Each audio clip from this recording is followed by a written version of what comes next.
Já jsem pevně přesvědčen, že tyhle ty věci by občanů Prahy 1 měl sdělat aspoň starosta. Nechápu, že nějaká paní Melková, je sice pravda, že ona v hlavičce své funkce má hlavní město Praha. To znamená, mluví hlavně město Praha mluví jinými ústy k nám, obyvatelům Prahy 1.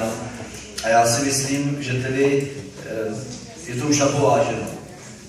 V 70. letech nás odsoudili, aby jsme žili v rezervaci, tedy v památkové rezervaci.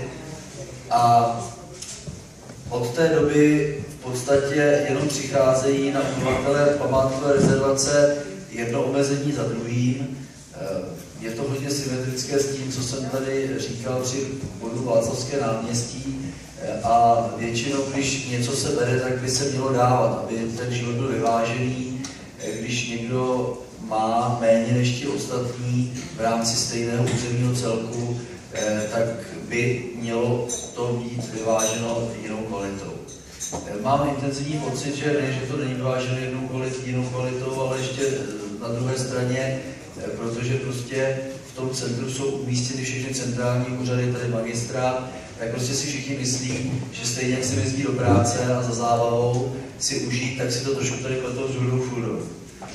To znamená, že se stotožili s tím, že se přijedou, pak ještě, že tady se trošku pobaví, malinka to případně znečistí tady veřejná prostranství, pak se seberou a jedou domů do svých vil na předměstí Prahy nebo v okrajových městských částech. A já si myslím, že právě tito lidé, kteří se na to koukají tímto zjednodušeným prismatem, to znamená, jim je úplně jedno, jestli tady někdo bydlí nebo nebydlí, jestli má nějaké své potřeby, oni na centrum města koukají svým pohledem. To znamená, co jim tady překáží, co by tady měli jako příjemnějšího. A všimněte si toho, že hlavní město Praha jde úplně obráceným postupem, než by asi mělo jít. Ono zřídilo nově kancelář veřejného prostoru, ale já jsem přesvědčen plně tím, že ten veřejný prostor je tím sekundárním a teprve ten veřejný prostor je tím, co utváří ti, co bydlí vevnitř, uvnitř těch domů.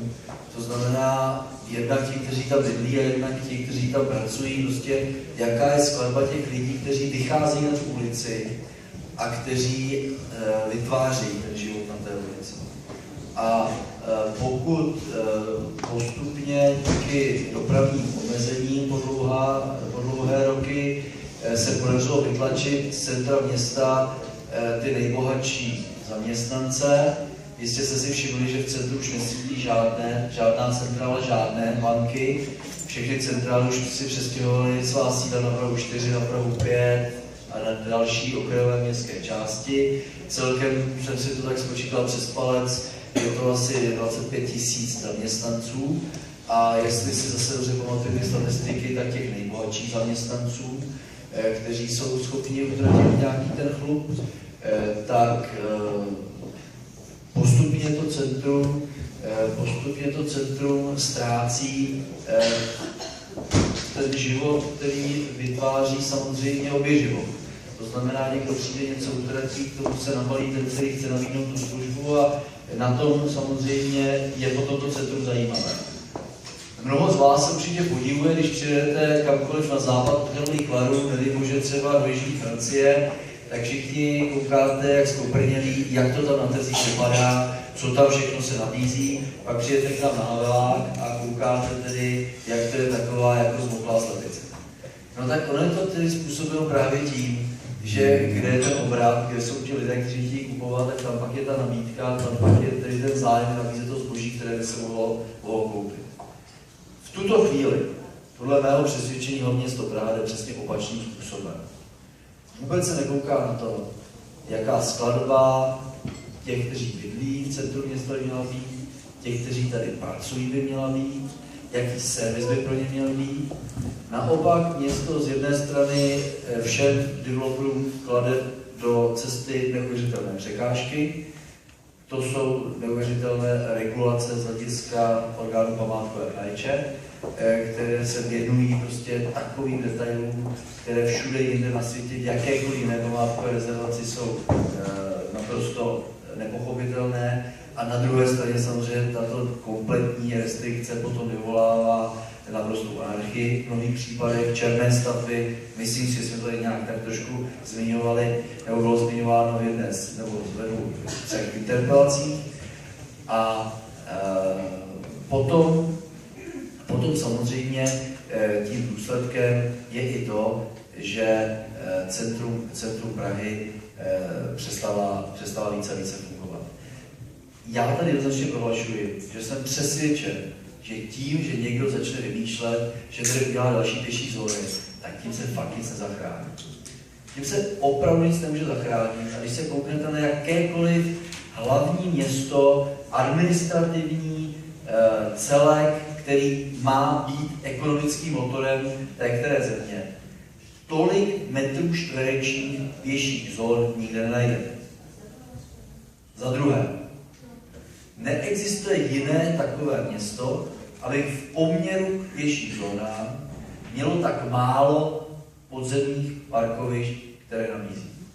A jděte kamkoliv, do Norimberka, do Mnichova, do kteréhokoliv města nedaleko na západ od našich hranic. To, že v ruku v ruce jde klidně historie s moderním životem, se každý může přesvědčit v Avignonu, nikdo nepochybuje, že papežský palác Avignonu je daleko starší než Pražský hrad. A přesto přímo před palácem papežským v Avignonu je podzemní parkoviště pro 750 aut. Protože prostě to město nahoře chce žít a dole chce parkovat. Protože právě k tomu v tuto chvíli dospěl moderní život a takhle se žije. V Praze je tomu tak, že z městem naplánovaných již více než 10 let podzemních parkovišť nestojí.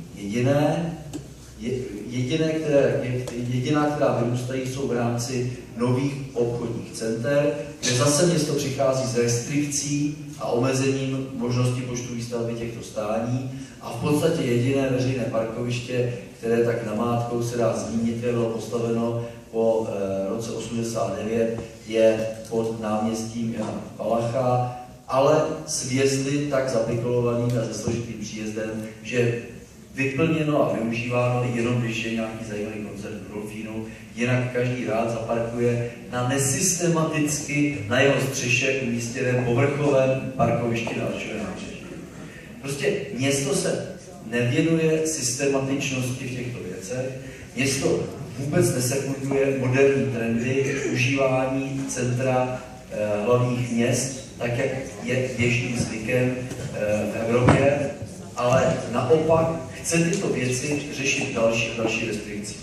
Já se silně obávám, že tyto další restriktivní kroky budou dalšími ranami na centru města, které dále a dále zmrtví naše ulice a nakonec za těch 20 let, protože to je taková doba, než město klesne až na tu nejnižší úroveň, tak prostě centrum města bude plné opilých návštěvníků, kteří tady budou pořádat ty noční tahy, o kterých se tady často zmiňujeme. Bude samozřejmě v některých hodinách na pěších zónách tančit obyvatele jiných částí Prahy 1, ale v životu Praha 1 nebude. Myslím si, pane starosto, a ti z vás, kteří jste se zúčastnili té pondělní diskuze, tak od mnohých obyvatel Prahy 1 to tam zaznělo. Ať už prostě toho město nechá být, ať už prostě nevymýšlí další blbosti a ať už město se zamyslí nad tím, aby centrum města bylo v životu. Jestli jste si všimli, můj návrh není nikterak zásadně kontroverzní, pouze jenom říká, aby jsme dále nepokračovali v experimentu na lidech, které jsou nepodložené, neprozkoumané a i nevykomunikované. Sám víte, pane starosto, jak tam pan Masále říkal, že vlastně se tohoto staralo tolik lidí, že až na ty obyvatele Prahy 1 všichni zapomněli. To mě přišlo velmi úsměvné v tom rozhovoru. A jediné, co si myslím, že je to pohled do budoucna, aby Praha 1 se chopila, jako už mnohokrát, iniciativy z hlediska sebezáchrany, záchrany svých obyvatel a aktivně začala pořádat veřejné diskuze, aktivně ukázala městu, že chce se starat o památkovou rezervaci. Víte, pane starosto, že mnohokrát to Praha 1 za město udělala, mnohokrát Praha 1 byla ta, která cítila ten tlak, když ti ostatní ho necítili. Bohužel nemáme vliv na to, že nedouci a neumělatelové a ne ti, kteří se nechtějí seznamovat s realitou, jsou zaměstnáni hlavně městem Prahou a vyjadřují se k věcem, o kterých nic nevědí. To tady na úvod a prosím vás o případné názory. Za ten expresivní úvod a já si myslím, že on i jeho straničtí kolegové jistě velmi dobře vědí, jaké bylo moje postavení a názory, které jsem hájil, konec konců i v tom rozhlase, která visí na webu, kdy jsem se utkal s panem Masárem, zástupcem Automatu o této akci.